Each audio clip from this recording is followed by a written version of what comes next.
Well, long time no see. I think March 11th was the last time I did one of these video reports. A lot has changed in the world, needless to say.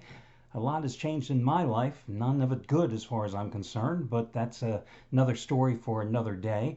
If you happen to be a customer of mine here at the site, if you checked your message center before viewing this video report, you know that I have a very small play on this game. But rather than release it to you on the site, and using up one of your days of service, I'm going to put it here on the video report instead, because to me it would be no more than a 5-dime selection, which is my lowest rated play.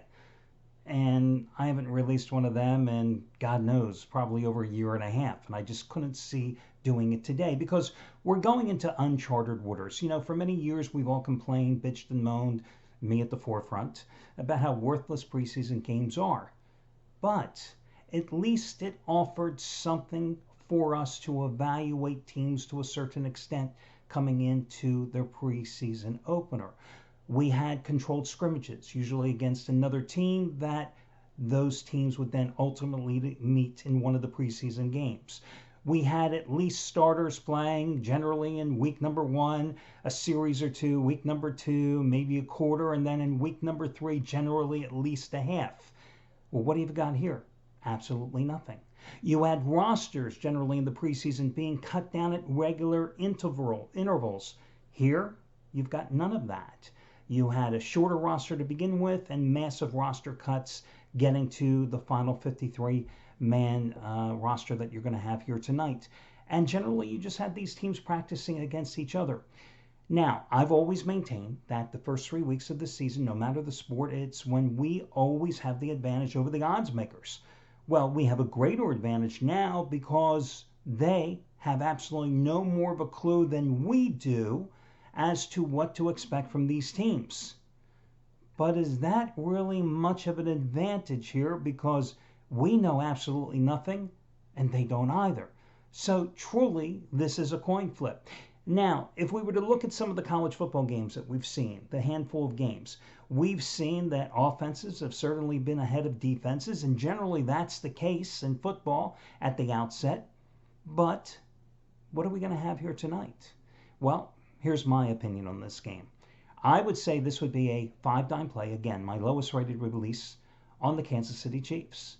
Now, I don't know what the schedule makers are thinking here, but maybe the Houston Texans pissed somebody off in the league offices because, boy, have they gotten screwed the past few years. 2 years ago, they opened at New England. Last year, they opened at New Orleans. And this year, they opened against the defending Super Bowl champs. And, well, I don't have to remind you what happened when these two guys met last year in the playoffs. I certainly recall because I had Kansas City in that game, and you remember too, so there's no need to go into the nuts and bolts of that big Kansas City comeback. So what did the Texans do in the offseason? They send DeAndre Hopkins to Arizona. They get a bucket of bolts back from the Cardinals, led by, I think, a washed-up running back in David Johnson. They elevate Will Fuller to the number 1 wideout position. They go out and they sign Brandon Cooks, who's coming off an injury-riddled season with the Rams. They also go out and get Randall Cobb, who's a couple of years removed from a really good season, maybe 3. Is that the receiving core you want for Deshaun Watson? I don't know. Will Fuller's a nice complementary receiver, but when he's not hurt, is he going to be the guy for Deshaun Watson? Listen, he was a good receiver over the past few years when he was able to stay on the field, but when you had your top defensive back for the opponent covering DeAndre Hopkins, well, I guess you could be a good receiver. How many times have we seen over the years where the number 2 guy, when he's elevated to the number 1 position, doesn't exactly thrive because he's just a number 2 guy? So now they're in the running back position. They've got Duke Johnson and they got David Johnson. I don't know. Both guys are good pass catchers, right? So does that necessarily make the Texans offense any better? And the Texans defense couldn't do anything to stop Patrick Mahomes and the Chiefs offense last season. Why should we expect any different result tonight, especially since I think the offense is going to be ahead of the defense for all teams coming out here in the first week of the season? It is a big number. But is there any other way to play it than to lay it? I don't think so. Again, I'm not mortgaging the house.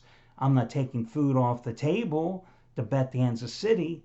But I think if you're going to play it, you play KC at home and you go from there. So that's the way I would do it. Go with Kansas City.